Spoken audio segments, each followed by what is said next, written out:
Barkanku da zuwa Hausa Joy TV, tashar nishadi. Ku danna alamar subscribe domin samun shirye-shiryenmu kai tsaye da zarar mun ɗora. Mun gode.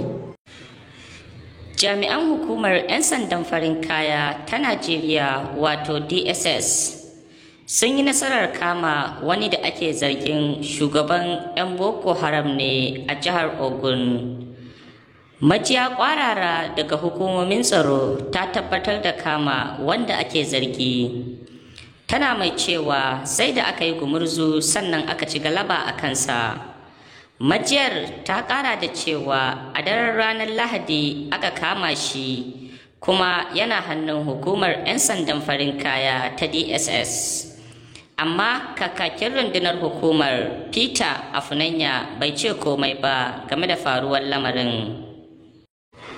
Ana zaman ɗarɗar a yankin Abeokuta na jihar Ogun a ranar Lahadi bayan kama wani da ake zargin shugaban ƙungiyar Boko Haram ne. Hukumar 'yan sandan farin kaya ta DSS ce ta kama wanda ake zargi kamar yadda jaridar Daily Trust ta rawaito. Wata majiya kwakwara ta shaidawa jaridar Daily Trust cewa an kama wanda ake zargi shugaban kungiyar Boko Haram ɗin a unguwar Ijayi a Abeokuta. Majiyar ta ce da farko wanda ake zargi ya nuna tirjiya, amma daga bisani hukumar farin kaya ta DSS ta ci galaba a kansa. An kama shi ne a cikin dare. Majiyar ta shaidawa jaridar Daily Trust a daren ranar Lahadi. Majiya daga hukumar tsaro ta ce ya tafi yankin Abeokuta ne domin kafa sansaninsa na garkuwa da mutane da kai hare-hare. Amma bayan tattara bayanan sirri da jami'an hukumar farin kaya ta DSS suka yi da bindiga suka afka maɓoyarsa suka kama shi.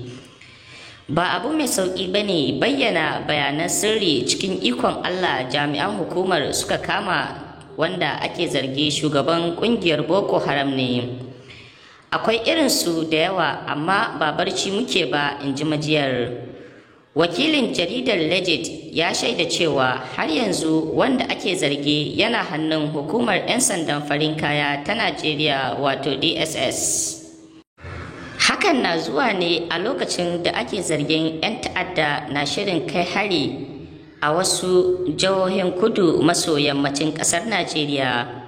Martanin hukumomin tsaro kan kamen da aka tuntuɓi shugaban hukumar kakakin rundunar 'yan sandan farin kaya ta DSS, Dr. Peter Afunanya, bai tabbatar ba kuma bai musanta kamen ba, inda ya ce ba zai ce komai ba. Ya ce a yanayin da yake amsa sakon karta kwana da aka tura masa.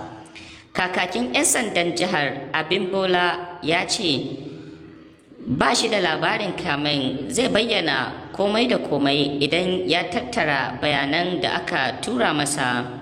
Fatanmu dai Allah ka tabbatar mana da zaman lafiya a yankin arewacin Najeriya da ma ƙasa da duniya baki ɗaya.